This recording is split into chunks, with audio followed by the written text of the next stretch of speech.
Exercise 10.3 4th some அதே model தான். Circumference கொடுத்ததுல இங்கே என்ன கொடுத்துருக்காங்க, ஏரியா. அவங்க பை வந்து 22/7 எடுத்துக்கோங்க அப்படின்னு அவங்களே சொல்லிட்டாங்க. ஸோ ரேடியஸ் வந்து 21 மில்லிமீட்டர் அவங்களே கொடுத்துருக்காங்க. பைக்கு வந்து அதை போட்டுக்கோங்கன்னு சொல்லிட்டாங்க. அப்போது நீங்கள் என்ன பண்ணணும், area of a circle formula. Area of a circle நான் வந்து தெரியாமல் நான் வந்து சர்க்கம்ஃபரன்ஸ்னு போட்டிருக்கேன். இது வந்து என்ன வரும், ஏரியா தான் வரும், ஏரியா. ஏன்னா அவங்க கொடுத்துருக்கிறது என்னது, ஏரியா. போன சம்மில் தான் சர்க்கம்ஃபரன்ஸ், அந்த இதில் நான் தெரியாமல் போட்டிருக்கேன். லேசாக கட் பண்ணிக்கோங்க. Area of the circle formula என்னது, பை ஆர் ஸ்கொயர். இதுதான் மெயின். பையோட வேல்யூ என்ன போட்டிருக்க சொல்லியிருக்காங்க, 22/7. ஆரோட வேல்யூ வந்து என்னது, 21 × 21. இப்போ இதை கேன்சல் பண்ணலாமா, 1 7 is 7, 3 7s are 21. இப்போ அதை அந்த 3 தான் போட்டிருக்கேன். 21 அப்படியே அரேஞ்ச் பண்ணி எழுதிக்கோங்க. இப்போ எழுதும்போது எப்படி அரேஞ்ச் பண்ண, 22 × 3 × 21. 22 3 21 மல்டிப்ளை பண்ணிங்கன்னா 63. இப்போ இது ரெண்டையும் மல்டிப்ளை பண்ணிங்கன்னா 1386. இவ்வளோதான் இந்த some.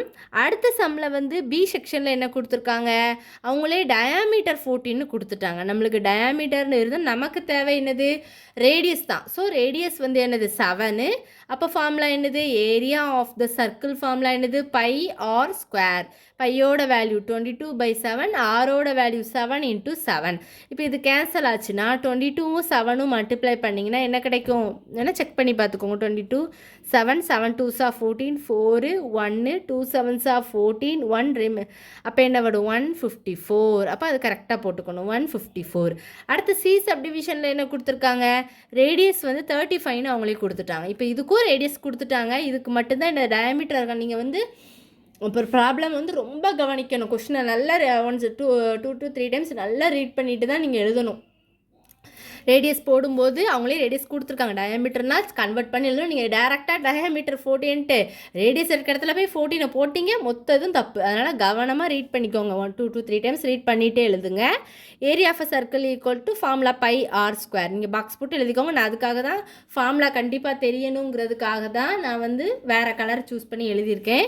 Area of a circle equal to pi r square. பையோட வேல்யூ 22/7, ஆரோட வேல்யூ 35 × 35. இப்போ 1 7 is 7, 5 7s are 35. 22 × 5 × 35 மல்டிப்ளை பண்ணுங்கள். 3ஐயும் மல்டிப்ளை பண்ணி பாருங்கள், உங்களுக்கு 3850 கிடைக்கும். இவ்வளோதான் அந்த சம். ரொம்ப சிம்பிள். ஏரியாவுக்கு என்ன ஃபார்முலா, சர்க்கம்ஃபரன்ஸ் என்ன ஃபார்முலா, பெரிமீட்டர் என்ன ஃபார்முலான்னு நீங்கள் தெரிஞ்சுக்கிட்டீங்கன்னா அப்படியே சப்ஸ்டிட்யூட் பண்ண போகிறீங்க. இதுதான் அந்த சாப்டர்ஸ்லேயே கொடுத்துருக்காங்க. பெரிமீட்டர் ஏரியா சாப்டர் வந்து ரொம்ப சிம்பிள். ஃபார்முலாஸ் தெரிஞ்சாலே என்ன கான்செப்ட்டு, ஃபார்முலா, அந்த டயக்ராம் புரிஞ்சுட்டுனா உங்களுக்கு ஈஸியாக போட்டுடலாம். இவ்வளோதான் சம். டவுட்ஸ் இருந்தால் கேளுங்க ஸ்டூடெண்ட்ஸ். நெக்ஸ்ட் வீடியோவில் பார்க்கலாம். அடுத்த சம்ஸ் நான் அடுத்த வீடியோவில் அப்லோட் பண்ணுவேன், பாருங்கள். Thank you students.